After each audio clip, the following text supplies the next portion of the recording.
السلام علیکم ورحمۃ اللہ وبرکاتہ۔ بسم اللہ الرحمن الرحیم، نحمد و نصلی علی رسول الکریم۔ یہ بات 1992 کی ہے۔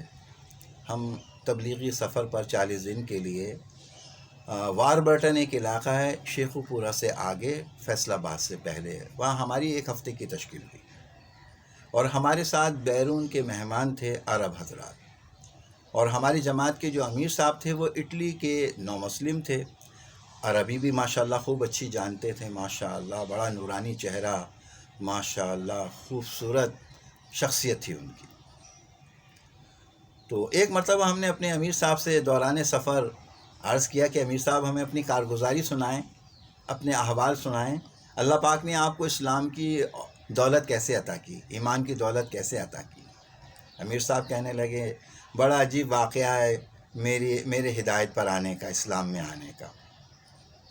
پھر وہ کہنے لگے کہ مجھے عیسائیت سے جو ہے نا وہ خاص دلچسپی نہیں تھی، میں مطمئن نہیں تھا، اور میں مختلف لوگوں سے ملاقات کرتا، بات کرتا اور کچھ حاصل کرنا چاہتا تھا، لیکن کوئی خاص قسم کی رہنمائی کی صورت نہ بن سکی۔ پھر ایک مرتبہ ایک آدمی نے مجھ سے کہا کہ جو تم چاہتے ہو وہ تمہیں ہندوستان میں ملے گا۔ جب یہ بات میرے سامنے آئی تو میں نے ہندوستان کے سفر کی تیاری کی اور اٹلی سے بمبئی آ گیا، اور بمبئی میں نے ایک ہوٹل کے اندر قیام کیا، اور بمبئی کی سڑکوں پر، گلیوں میں، بازاروں میں پھرا کرتا، کوئی رہنمائی کی صورت سامنے نہیں آئی، کوئی ایسی بات سامنے نہیں آئی جس سے کوئی میری رہنمائی کرے، نہ میں نے کسی سے معلوم کیا، بس بمبئی میں پھرتا رہتا تھا۔ اور حالت میری ایسی ہو گئی کہ ہوٹل کا فکر مجھے نہیں رہا، اور کپڑے میلے ہو گئے، بال بڑھ گئے، ناخن بڑھ گئے، مونچھیں بے ڈھنگی ہو گئیں، جیسے ایک آدمی پاگل ہوتا ہے ایسی میری کیفیت ہو گئی، اور بمبئی میں گلیوں میں ایسے پھرتا رہتا تھا۔ ایک مرتبہ ایک راستے پر میں نے چلنا شروع کیا، اور چلتے چلتے چلتے چلتے چلتے جو ہے آبادی، بازار، شہر پیچھے ہو گئے، اور میں چلتا رہا، بس اپنے جنون میں چل رہا تھا، کچھ مجھے ہوش نہیں تھا کہ میں کیا کر رہا ہوں، میں کہاں جا رہا ہوں۔ چلتا رہا حتیٰ کہ وہ سڑک ایک ویرانے کی طرف جا رہی تھی جہاں آبادی کوئی نہیں تھی، اور اتنا چلا کہ تھک کر بے ہوش ہو کر زمین پر گر پڑا۔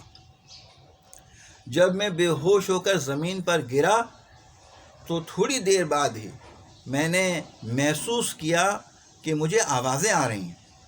جب میں نے غور کرنا شروع کیا تو میرے قریب کے جتنے پتھر، جتنے درخت تھے، ان سب میں سے آواز آ رہی تھی، لا الہ الا اللہ محمد الرسول اللہ، لا الہ الا اللہ محمد الرسول اللہ، لا الہ الا اللہ محمد الرسول اللہ۔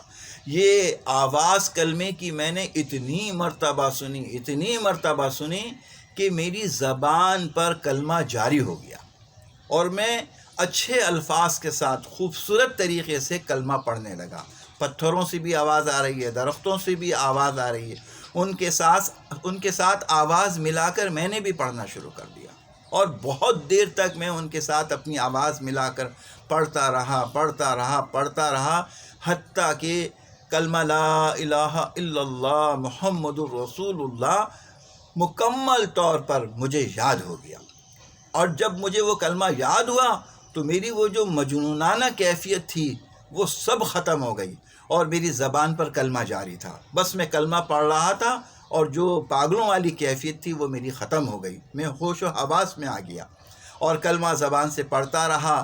اور پھر جناب میں نے دوبارہ شہر کی طرف رخ کیا، اور شہر میں آیا، اور جناب ہوٹل میں گیا، اور اپنی غسل کیا، نہایا دھویا، اپنا حال ٹھیک کیا، اپنا حلیہ درست کیا، اور پھر اس کے بعد میں نے دوبارہ اٹلی جانے کی تیاری کی، اور میں اٹلی پہنچ گیا۔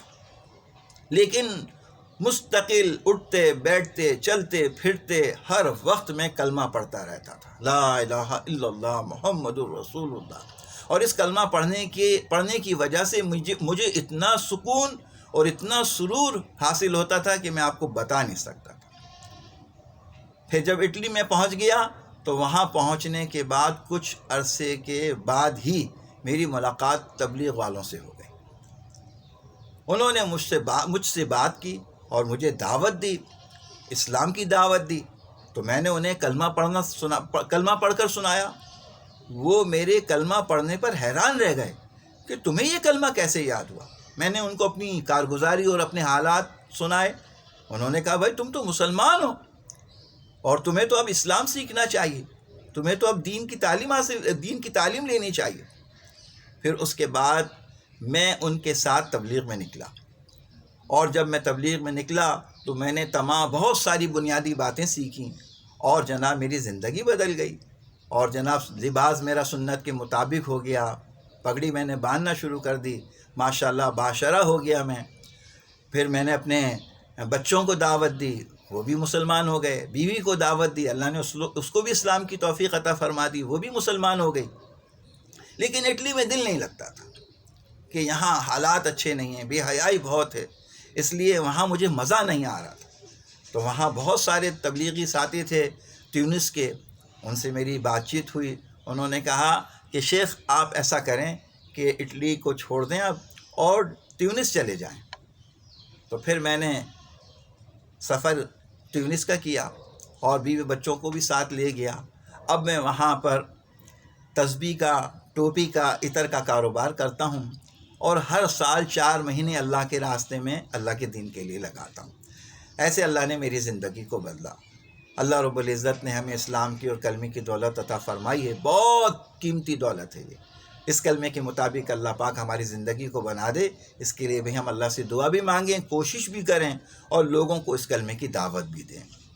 السلام علیکم ورحمۃ اللہ وبرکاتہ۔